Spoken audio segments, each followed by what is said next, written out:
So having a business is awesome. You get to choose the direction you go, which customers you work with, how you run the show, how often you work, how often you don't work, and the kind of impact that you want to make in people's lives. But you know what that also means? It also means that we are in control of the direction that we go, even if it's the wrong way. Now, one thing I've learned through my own struggles and going the wrong way myself is that my brain is literally created to keep me safe, meaning it will throw everything it can my way to get me off track, to prevent me from doing the things that I know I need to do, and to stay in the day-to-day minutia that's not actually going to move my business forward. Ever find yourself spending a few hours designing a graphic, but then never inviting anybody to your business? Then you've experienced this like me too.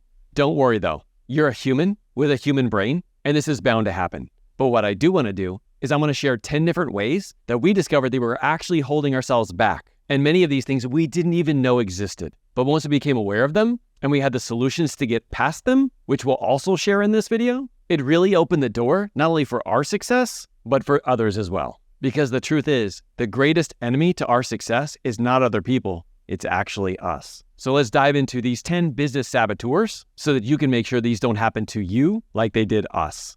The first saboteur is when we think, I am a procrastinator, a perfectionist, not a good speaker, not a good seller. What you're doing is labeling yourself.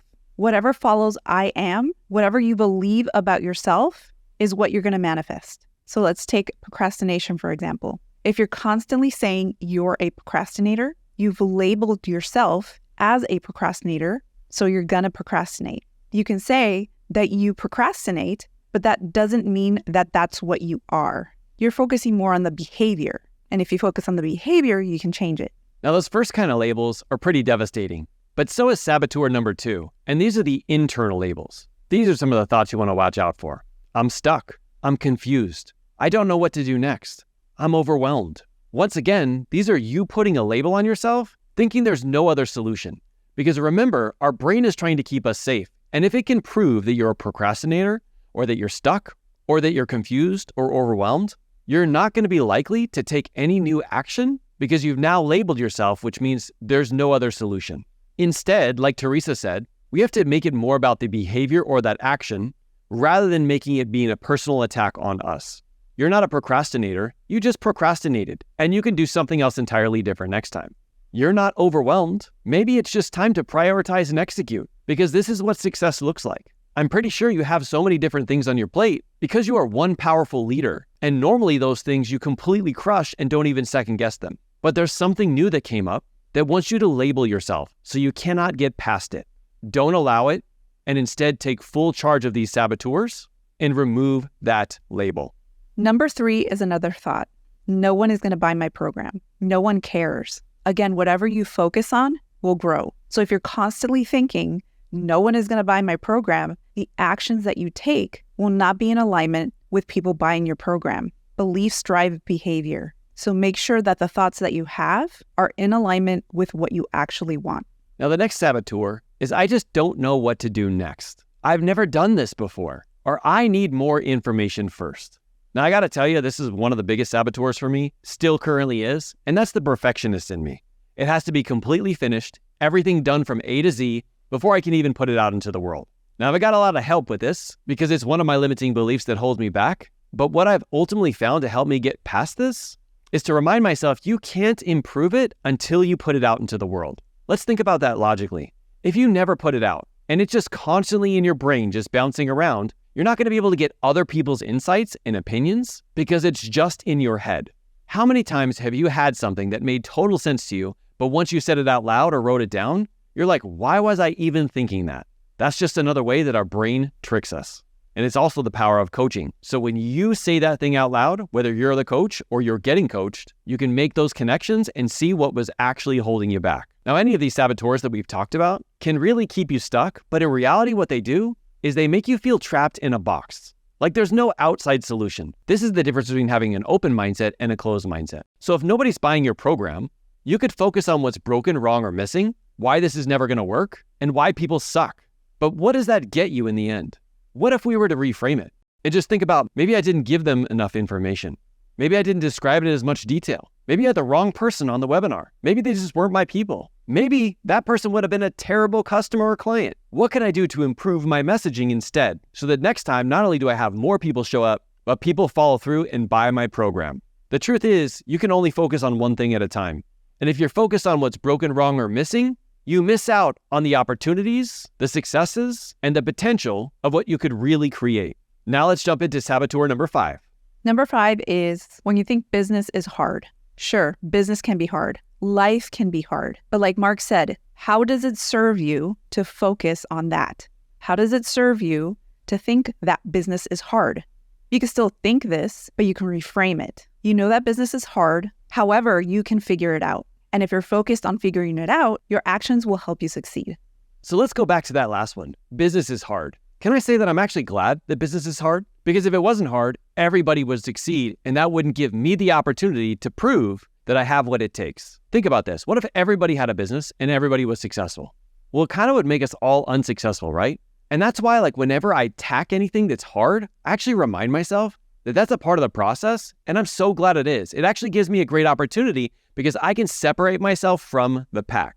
Now, I gotta say, the way that I reframe things now is completely different than the way I used to. Remember, these were my flavor of self-sabotage early on, but understanding how the subconscious mind works and learning how to reframe things like we have so far is the true game changer for me. But let's keep going. Saboteur number 6 is that I don't know anybody who's been successful. Remember that what we focus on grows. I know we keep saying that over and over again, but we have to repeat it because that's what helped us get past this one too. The truth is, there's books, there's podcasts, there's YouTube channels like Modern Leadership. There's people, coaches, mentors, hundreds and thousands of people who've had success. If you're limited to the people you know, then yeah, maybe there hasn't been anybody around you who's had success. But that, once again, is another great opportunity because I want you to be that person that people look up to.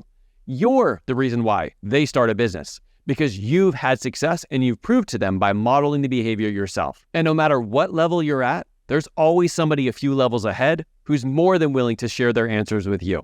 Sometimes it's free, a lot of times it's paid, but in my opinion, leadership is about giving people everything you can because the greatest form of flattery is multiplication, is you giving your best stuff to everyone else and allowing them to succeed and sometimes even blow past you. Saboteur number 7 is I don't have time to work on my business and be present in other areas of my life. We can all agree that we're busy people. However, there are busy people who have dedicated their time to their business and have also been present in other areas of their lives. How do they do it? If we're constantly focusing on what we can't do, we won't be able to do it.